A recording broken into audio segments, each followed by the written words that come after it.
The Age of Surveillance Capitalism, The Fight for a Human Future at the New Frontier of Power by Shoshana Zuboff.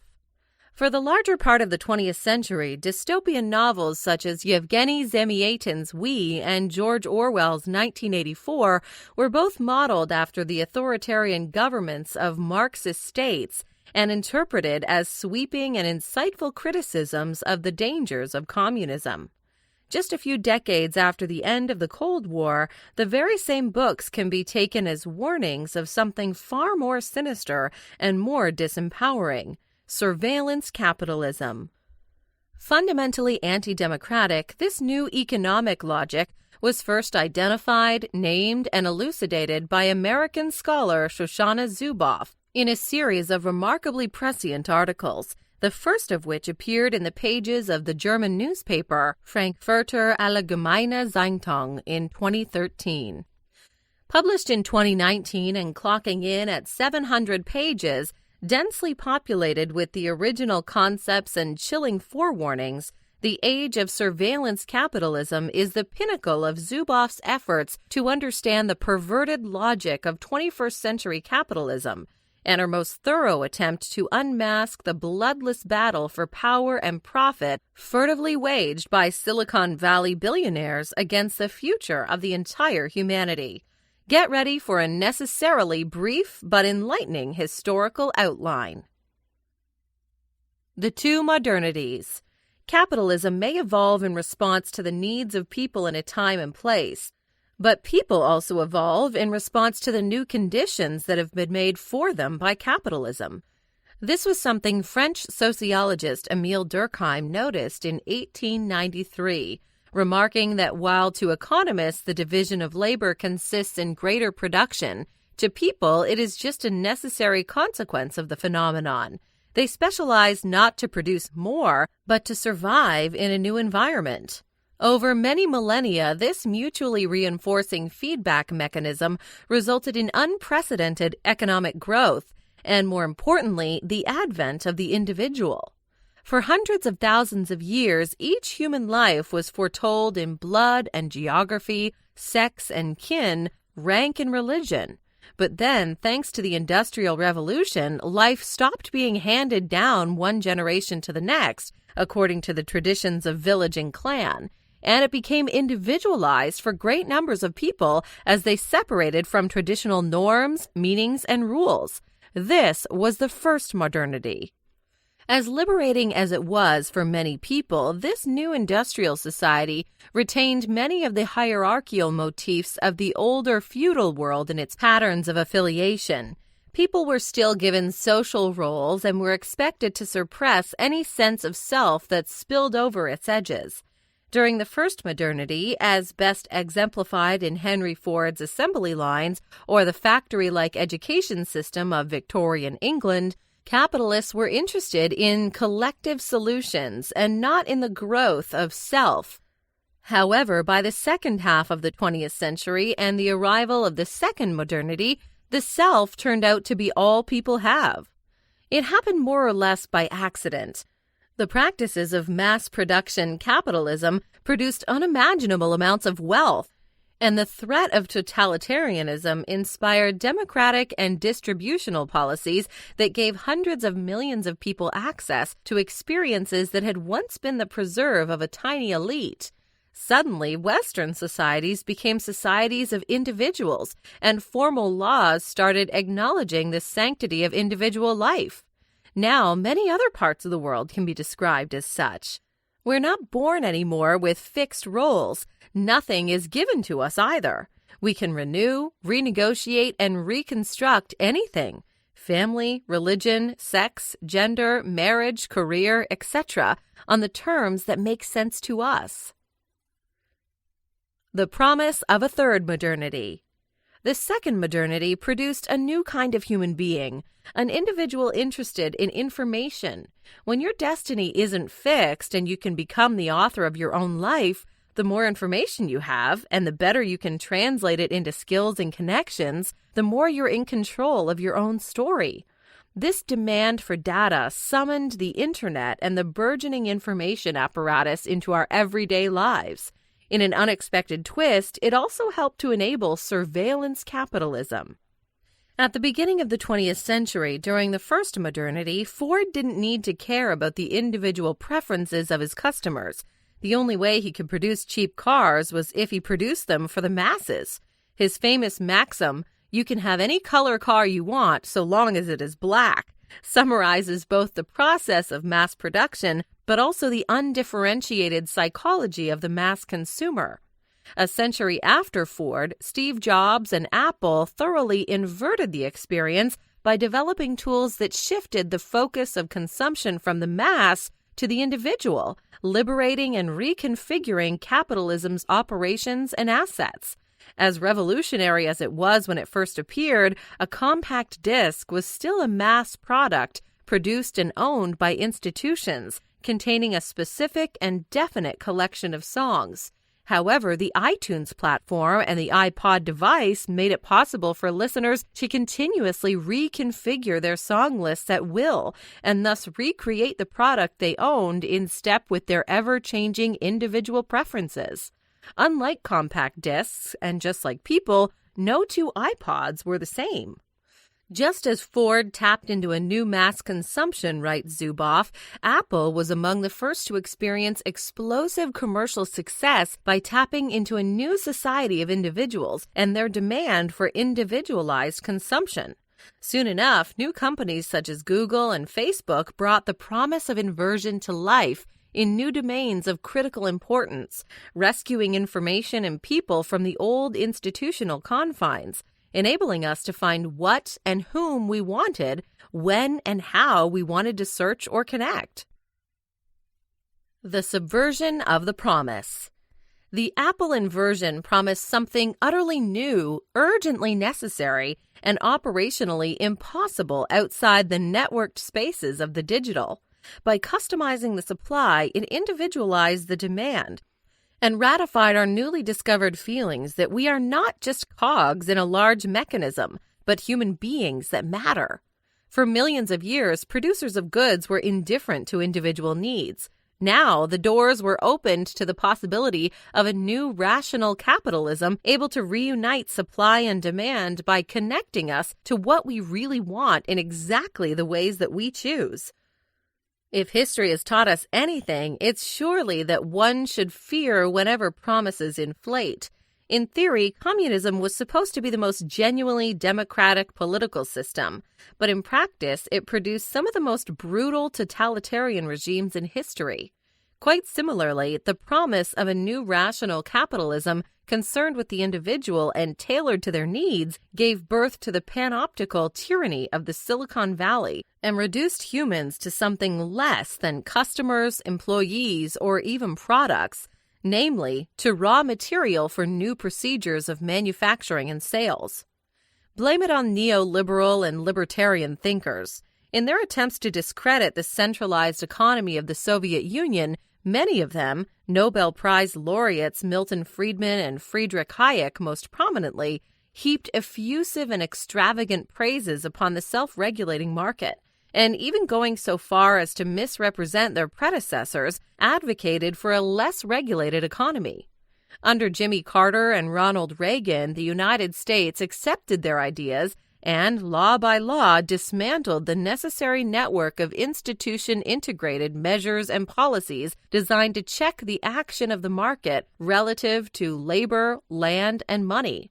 Subsequently, and in varying degrees, these new fiscal and social policies spread to Europe and other regions. Indeed, they resulted in economic growth, but they also resulted in unwarrantable social and economic inequality. Most importantly, they also brought about the subversion of the promise and rational capitalism, because as institutions stopped regulating corporations, corporations started amassing wealth and power. Recognizing the gap between the non-existent laws for online privacy and their sophisticated tools for collecting individual information, they also started amassing detailed, granularized data on each and every human being on the planet. This gave rise to surveillance capitalism. What is surveillance capitalism? As defined by Zuboff, surveillance capitalism is a new economic order that unilaterally claims human experience as free raw material for translation into behavioral data, and later uses this data for hidden commercial practices of extraction, prediction, and sales. Although some of these data are applied to product or service improvement, Zuboff elucidates further, the rest are declared as a proprietary behavioral surplus fed into advanced manufacturing processes known as machine intelligence and fabricated into prediction products that anticipate what you will do now, soon, and later. Finally, these prediction products are traded in a new kind of marketplace for behavioral predictions, something Zuboff calls the behavioral futures markets. Let us break the process down and explain each of these terms individually, with reference to the practices of Google, the pioneer of surveillance capitalism. The raw material, behavioral surplus.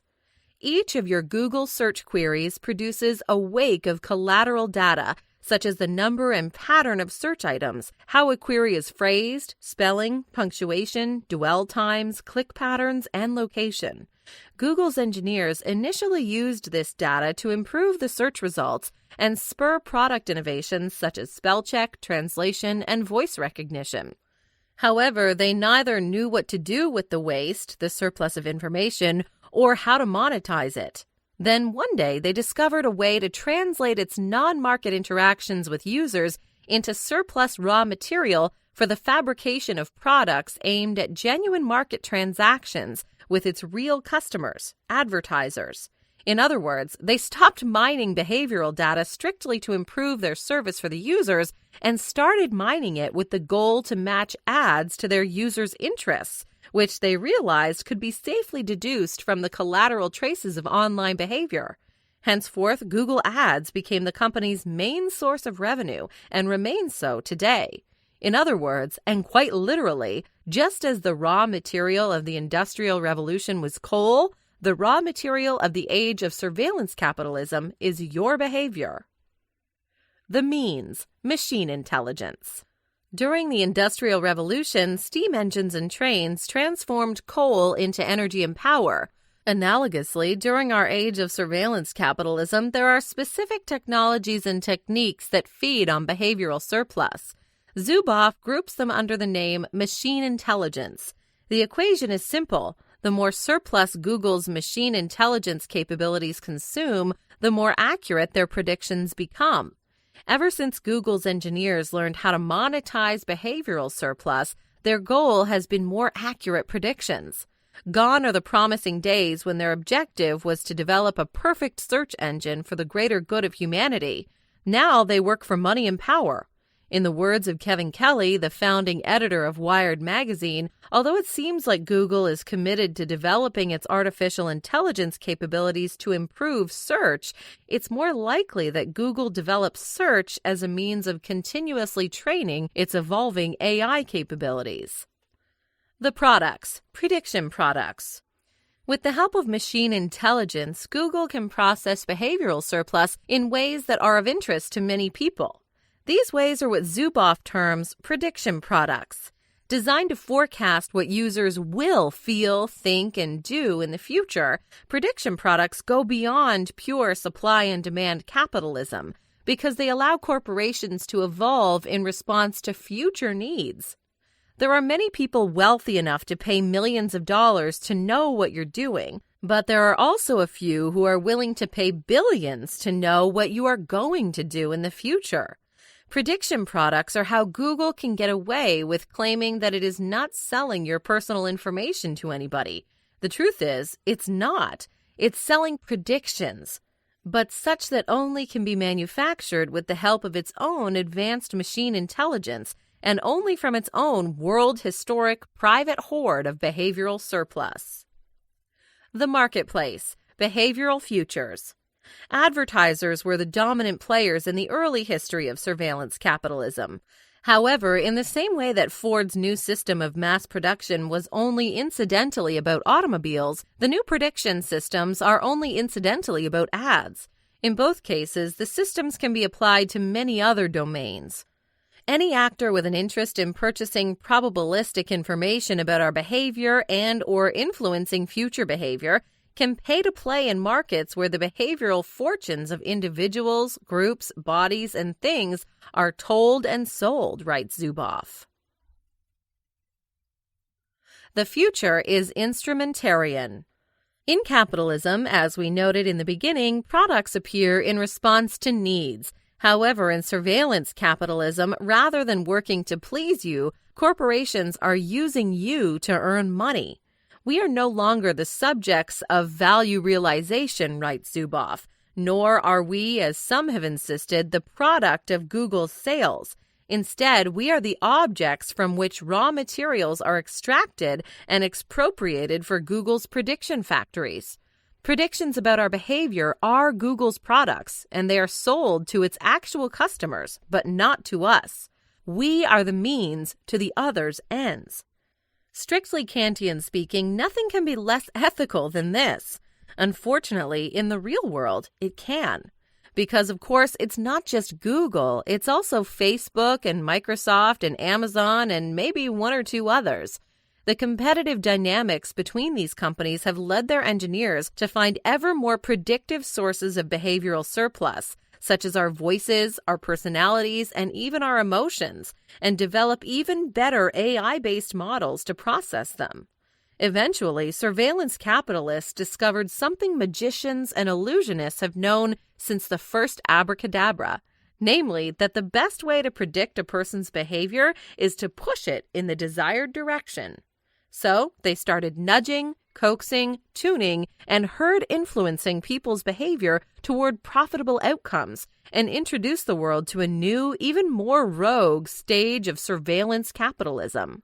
The surveillance capitalists of today aren't interested in merely automating information flows about us. They're interested in automating us. In the process of achieving this, they produced a new species of power that Zuboff calls Instrumentarianism. Instrumentarian power, she explains, knows and shapes human behavior toward others' ends, aiming to organize, herd, and tune society to achieve social confluence, in which group pressure and computational certainty replace politics and democracy, extinguishing the felt reality and social function of an individualized existence. Orwell was afraid of police-state totalitarianism and spoke of the pervasive and panvasive political entity Big Brother. Zuboff, on the other hand, speaks of the ubiquitous sensate, networked computational infrastructure that she calls Big Other, and warns that we're on our way to becoming something worse than a police state, an instrumentarian collective. In totalitarian states, she opines, you know the face of the enemy and who to rebel against. In our instrumentarian world, the enemy is faceless, and rebelling against them means rebelling against your own convenience. Although it is not murderous, writes Zuboff, instrumentarianism is as startling, incomprehensible, and new to the human story as totalitarianism was to its witnesses and victims. Totalitarianism was a political project that converged with economics to overwhelm society. Instrumentarianism is a market project that converges with the digital to achieve its own unique brand of social domination. Final notes. Described by Zadie Smith as this generation's Das Kapital, the age of surveillance capitalism is a rare, extremely intelligent work of original research and penetrating insight. As John Thornhill wrote in Financial Times, many adjectives can be used to describe it: groundbreaking, magisterial, alarming, alarmist, preposterous. He proposes one few would dare to dispute: unmissable. Indeed, it is. 12-minute